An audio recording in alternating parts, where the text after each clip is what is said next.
Hello दोस्तों, आज हम बात करेंगे भारत के पहले सूर्य मिशन आदित्य L1 के बारे में। सर्वप्रथम हमें यह विदित होना चाहिए कि सूर्य मिशन हमारे लिए क्यों आवश्यक है। आइए चर्चा करते हैं।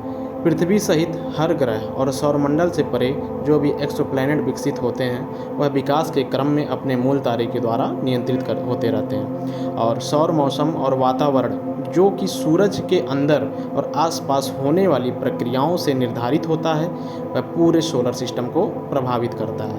और सोलर सिस्टम पर जो भी यह प्रभाव पड़ेगा उससे उपग्रह की कक्षाओं को यह सोलर सिस्टम पर पड़ने वाला प्रभाव बदल सकता है। यानी जो भी हम सैटेलाइट भेजे हैं उनके ऑर्बिट्स को चेंज कर सकता है, या उनके जीवन काल को कम कर सकता है या बाधित कर सकता है, या पृथ्वी पर जो भी इलेक्ट्रॉनिक कम्युनिकेशन संचार होता है उनको भी बाधित कर सकता है या अन्य गड़बड़ी पैदा कर सकता है। इसलिए हमें अंतरिक्ष के मौसम को समझने के लिए सौर घटनाओं का होना महत्वपूर्ण है।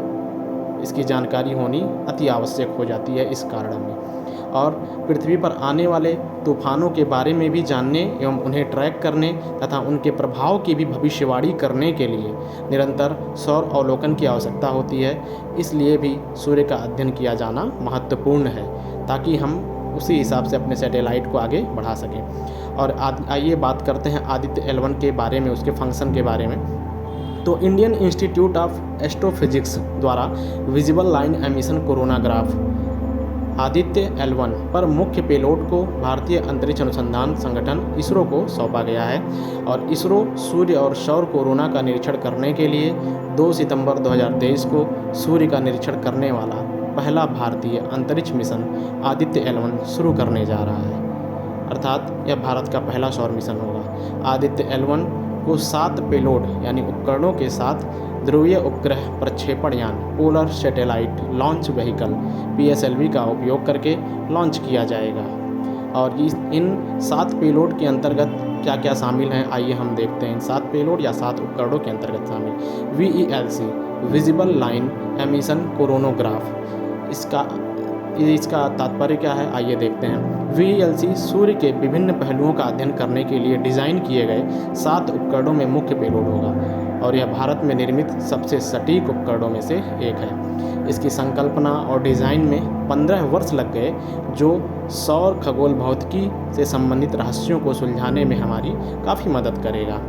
और यह कोरोना के तापमान, वेग और घनत्व के अध्ययन के साथ साथ उन प्रक्रियाओं के अध्ययन में सहायता करेगा जो कोरोना तापन और सौर पवन त्वरण का परिणाम है। यह अंतरिक्ष मौसम चालकों के अध्ययन के साथ साथ कोरोना के चुंबकीय क्षेत्र के मापन और कोरोनल मास इजेक्शन के विकास और उत्पत्ति के अध्ययन में भी हमारी मदद करेगा।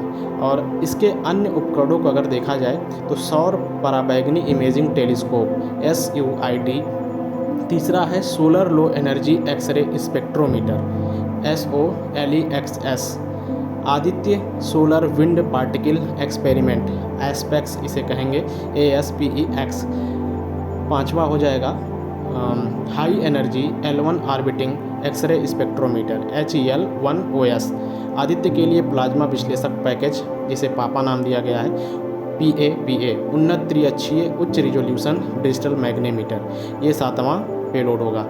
अतः इस प्रकार हम देख सकते हैं आदित्य L1 के 7 पेलोड कौन कौन से हैं। आइए हम देखते हैं आदित्य L1 के बारे में। आदित्य L1 सूर्य के कोरोना प्रकाश मंडल, क्रोमोस्फीयर, सौर उत्सर्जन, सौर तूफानों और सौर प्रज्वाल तथा कोरोना मास इजेक्शन का अध्ययन करेगा और पूरे समय सूर्य की इमेजिंग करेगा।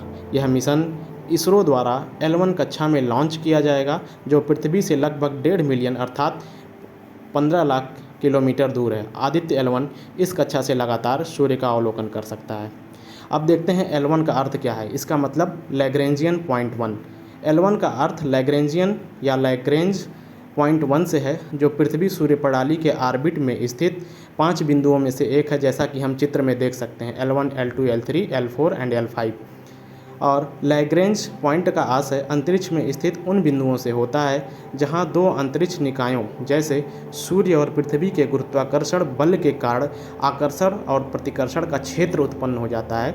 इन्हीं को 5 बिंदुओं में बांटा गया है L1, L2, L3, L4 and L5। इन बिंदुओं का उपयोग प्रायः अंतरिक्ष यान द्वारा अपनी स्थिति बरकरार रखने के लिए आवश्यक ईंधन की खपत को कम करने हेतु किया जा सकता है, ताकि ईंधन की मात्रा कम खपत हो। और लैग्रेंजियन पॉइंट 1 पर स्थित कोई उपग्रह अपनी विशिष्ट स्थिति के कारण ग्रहण अथवा ऐसी ही किसी अन्य बड़ी स्थिति के बावजूद सूर्य को लगातार देखने में सक्षम होता है, अर्थात ग्रहण इत्यादि का कोई भी इस पर असर नहीं पड़ेगा। अब यहाँ पे हम फिगर में देख सकते हैं कि सूर्य के जो संरचना है, आंतरिक संरचना, उसमें क्या क्या आता है।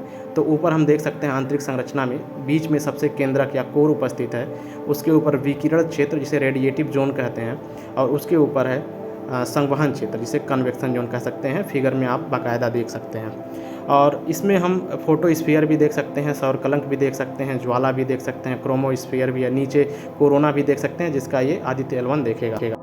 इसी कोरोना के रिसर्च के लिए भी आदित्य L1 को भेजा जा रहा है। इसमें हम प्रभामंडल विवार भी देख सकते हैं जिसे कोरोनल होल के नाम से जाना जाता है, नीचे की ओर है। सौर ज्वाला उभार भी हम देख सकते हैं जिसे प्रोमिनेंस कहा जाता है। तो इस प्रकार हम देख सकते हैं कि आदित्य L1 को किस प्रकार पृथ्वी से 15 लाख किलोमीटर दूर भेजा जा रहा है, जबकि हमारा सूर्य जो है पृथ्वी से 15 करोड़ किलोमीटर की दूरी पर स्थित है। अतः यह सूर्य के पास एकदम ना जाकर L1 और L1 पॉइंट पर जाकर वहाँ से सूर्य का यह रिसर्च करेगा। धन्यवाद दोस्तों, लाइक एवं सब्सक्राइब करें तथा चैनल के साथ बने रहें। आपका दिन शुभ हो।